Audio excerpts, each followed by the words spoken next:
Hi, உங்கள் ride with மீமணி. இன்றைக்கி ஒரு ஸ்வீட் லட்டு தான் வந்து ப்ரிப்பேர் பண்ண போகிறோம். அதுவும் சிவப்பு அவல், வெல்லம், நட்ஸு அப்படின்னு சொல்லி ஹெல்த்தியான இன்க்ரீடியன்ஸை வச்சு தான் வந்து ஒரு ஹெல்த்தியான லட்டு ப்ரிப்பேர் பண்ண போகிறோம்.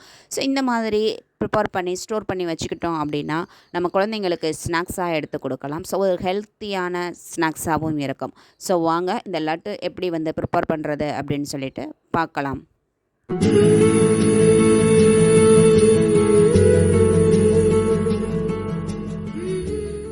ஒரு பவுல் அளவுக்கு சிவப்பு அவல், இது கொஞ்சம் நல்லா தடிமனாக இருக்கிற அவல் எடுத்து நான் ரொம்ப தூசிகள் இருந்ததுனால இதை நல்லா வாஷ் பண்ணி கொஞ்சம் நேரமாக வந்து வெயிலில் வச்சு எடுத்துக்கிட்டேன். இப்போ அதை வந்து கடாயில் போட்டு நல்லா வந்து வறுத்து விட்டுக்கலாம். அந்த அவலில் வந்து எந்தவித ஈரமே இல்லாதது மாதிரி நல்லா வறுத்து எடுத்துக்கிறணும். ஸோ நீங்கள் வந்துட்டு இந்த கழுவுறது வந்து ஆப்ஷனல் தான், விருப்பப்பட்டால் வாஷ் பண்ணிக்கோங்க, இல்லாட்டி க்ளீன் பண்ணிவிட்டு அப்படியே வறுத்துக்கிறலாம். இப்போ இந்த அவலை அந்த ஈரப்பதம் இல்லாமல் நல்லா வறுத்து எடுத்தாச்சு. இதை ஆறவும் அதே மாதிரி ஈரமில்லாத மிக்ஸி ஜாரில் போட்டு நல்லா அதை வந்து கொரப்பாக அரைச்சி எடுத்துக்கலாம். இந்த மாதிரி வந்து ரவை பதத்துக்கு, நம்ம பொடி ரவை சொல்லுவோம் இல்லைங்களா, அதுக்கும் பைனாக அரைச்சிட்டு அது கூடவே கொஞ்சமாக வந்து உப்பு ஆட் பண்ணிக்கலாம். இந்த அவளுக்கு தேவையான உப்பு ஆட் பண்ணி நல்லா மிக்ஸ் பண்ணி விட்டுக்கிறலாம். நல்லா மிக்ஸ் பண்ணி விட்டுட்டு நல்லா கொதிக்கிற தண்ணி, நம்ம ஏற்கனவே வந்து கொதிக்க வச்சுருக்கேன் பாருங்கள், அந்த கொதிக்கிற தண்ணியை நம்ம அந்த உப்பு போட்டு மிக்ஸ் பண்ணி வச்சுருக்கோம் இல்லைங்களா, அந்த இதில் பொடியில் வந்துட்டு அவளில் வந்து நல்லா அந்த தண்ணியை ஃபுல்லாக ஊற்றிடக்கூடாது, கொஞ்சம் கொஞ்சமாக ஊற்றி மிக்ஸ் பண்ணிக்குவோம். ரொம்ப சொதன்னு போயிடக்கூடாது இல்லைங்களா. ஸோ அதனால் வந்துட்டு நல்லா தேவைக்கு ஊற்றி நல்லா வந்து மிக்ஸ் பண்ணி விட்டுக்கிறலாம். பாருங்கள், இந்த மாதிரி மிக்ஸ் பண்ணியிருக்கோம். கொஞ்சம் தண்ணி சொதன்னு இருக்க மாதிரி தெரியும், பட் கொஞ்சம் நேரம் கழித்து நான் உங்களுக்கு காட்டுறேன். இதை நல்லா அப்படியே வந்து எல்லாத்தையும் ஒரு அழுத்தம் கொடுத்து அமுக்கி வச்சு விட்டுடலாம். அப்படியே இருக்கட்டும்.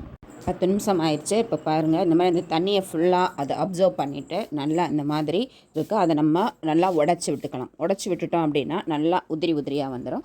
இப்போது ஒரு பாத்திரத்தில் நம்ம அவல் எடுத்தோம் இல்லைங்களா, அதிலையே வந்துட்டு 3/4 பவுல் அளவுக்கு வெல்லம் எடுத்துக்கிறேன். எடுத்துட்டு சும்மா கொஞ்சமாக ஒரு 1/4 டம்ளர் அளவுக்கு தண்ணி விட்டு அடுப்பில் அப்படியே இருக்கட்டும். ஒரு கடாய் அடுப்பில் வச்சுட்டு 2 ஸ்பூன் அளவுக்கு நெய் ஆட் பண்ணியிருக்கேன். இந்த நெய் நல்லா வந்து ஹீட் ஆகட்டும். இங்கே பாருங்கள், அதுங்களும் அந்த வெல்லம் ஃபுல்லாகவே வந்து கட்டிகள் எல்லாம் கரைஞ்சி நல்லா கொதித்து இந்த மாதிரி வர ஆரம்பிச்சிருச்சு. இதில் நம்ம கம்பி பதம் அந்த மாதிரியெல்லாம் எதுவுமே பார்க்க வேண்டியதில்லை. இப்போ அதை அப்படியே சிம்மில் வச்சு விட்டுட்டு நம்ம இங்கே நெய் காஞ்சிச்சு இல்லைங்களா, அதில் வந்து நான் வந்து வெள்ளரி விதைகள் ஆட் பண்ணிக்கிறேன். உங்களுக்கு என்ன நட்ஸ் பிடிக்குமோ அதை வேணுங்கிறத ஆட் பண்ணிக்கிறலாம். ஸோ நான் வெள்ளரி விதை மட்டும் ஆட் பண்ணியிருக்கேன். ஆட் பண்ணிவிட்டு இது நல்லாவே வந்து பொரிஞ்சிருச்சு பாருங்கள். அதோட இந்த கலர் வந்து சேஞ்ச் ஆகுது பார்த்தீங்களா. இந்த ஸ்டேஜில் இதை கருக விட்டுறக்கூடாது. நம்ம இந்த ரெடியாக வச்சுருக்க இந்த அவலை வந்து இதில் ஆட் பண்ணிக்கணும். பாருங்கள், அவல் எப்படி நல்லா உதிரியாக இருக்குது அப்படின்னு சொல்லிட்டு. ஸோ இதில் போட்டு நல்லா நெய்யிலையே வந்து திரும்பவும் வந்து நல்லா வந்து ஒரு நிமிஷத்துக்கு நல்லா வந்து வறுத்து விட்டுட்டு இப்போ அந்த ரெடியாக இருக்கிற வெள்ளை கரைசலை வந்து இதில் வந்து ஊற்றிக்கிறணும். நல்லா ஃபில்ட்ரு பண்ணி ஆட் பண்ணிக்கிறலாம். ஆட் பண்ணி விட்டுட்டு அது கூட ஃப்ளேவருக்காக வந்து ஏலக்காய் தூள் ஆட் பண்ணி விட்டுட்டு நல்லா மீடியம் ஃப்ளேமில் வச்சு விட்டுட்டு நல்லா வந்து மிக்ஸ் பண்ணி விட்டுக்கிறலாம்.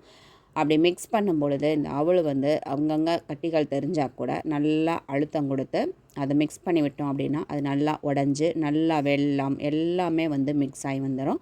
இப்போது நான் வந்துட்டு தேங்காய் துருவல், அதாவது ட்ரை கோகோனட் பவுடர் கடைகளில் வந்து ரெடியாக கிடைக்கும், அதை நான் ஆட் பண்ணிக்கிறேன். சப்போஸ் நீங்கள் வீட்டில் உள்ள தேங்காய் யூஸ் பண்ணுறீங்க அப்படின்னா அதை தனியாக நெய்யில் ஈரம் இல்லாமல் வறுத்துட்டு ஆட் பண்ணிக்கோங்க. ஸோ இது வந்து நான் வந்து ட்ரை கோகோனட் பவுடர் ஆட் பண்ணுறதுனால ஸ்ட்ரைட்டாக இப்படியே வந்து ஆட் பண்ணிக்கிட்டேன். ஸோ நல்லா எல்லாத்தையுமே போட்டு நல்லா மிக்ஸ் பண்ணும் பொழுது அது அந்த வெள்ளைப்பாக வந்து அப்படியே அப்சர்வ் பண்ணிக்கிட்டு நல்லா இந்த மாதிரி வரும்.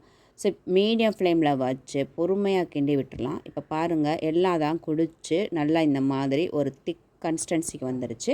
இப்போ இதை நல்லா வந்து ஆற விட்டுடலாம். ஆற விட்டதும் இப்போ பாருங்கள், கை பொறுக்கிற சூடு வந்த விட்டையும் அதை எடுத்து சின்ன உருண்டைகளாக வந்து பிடிச்சிக்கிறலாம்.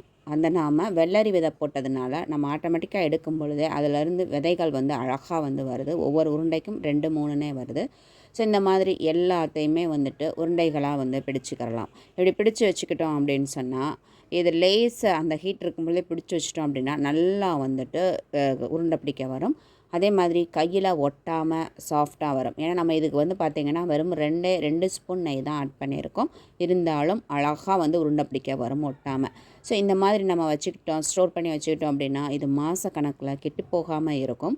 ஸோ குழந்தைங்களுக்கு வந்து ஸ்கூல் விட்டு வந்தவொடனே கையில் ஆளுக்கு ஒரு உருண்டை எடுத்து கொடுத்தோம் அப்படின்னா ஹெல்த்தியான ஒரு ஸ்நாக்ஸாக இருக்கும். ஸோ ஒரு லட்டு எடுத்து இப்போ சாப்பிட்டாலே போதும். நீங்களும் இதே மாதிரி ட்ரை பண்ணுங்கள். அழகாக அதில் வந்து குழந்தைங்களுக்கு பிடிச்ச நட்ஸை வந்து போட்டு கொடுக்கும் பொழுது இன்னுமுமே வந்து ஹெல்த்தியாக இருக்கும். அதுவும் சிவப்பு அவல் வந்து எவ்வளவு ஹெல்த்தியானது அப்படின்னு உங்களுக்கு தெரியும். ஸோ சிவப்பு அவல் இந்த மாதிரி செஞ்சு கொடுக்கும் பொழுது ஹெல்த்தியான ரெசிபியாக இருக்கும். ஸோ இதே மாதிரி நீங்களும் ட்ரை பண்ணுங்கள். வீடியோ பிடிச்சிருந்தால் லைக் பண்ணுங்கள். தேங்க்யூ.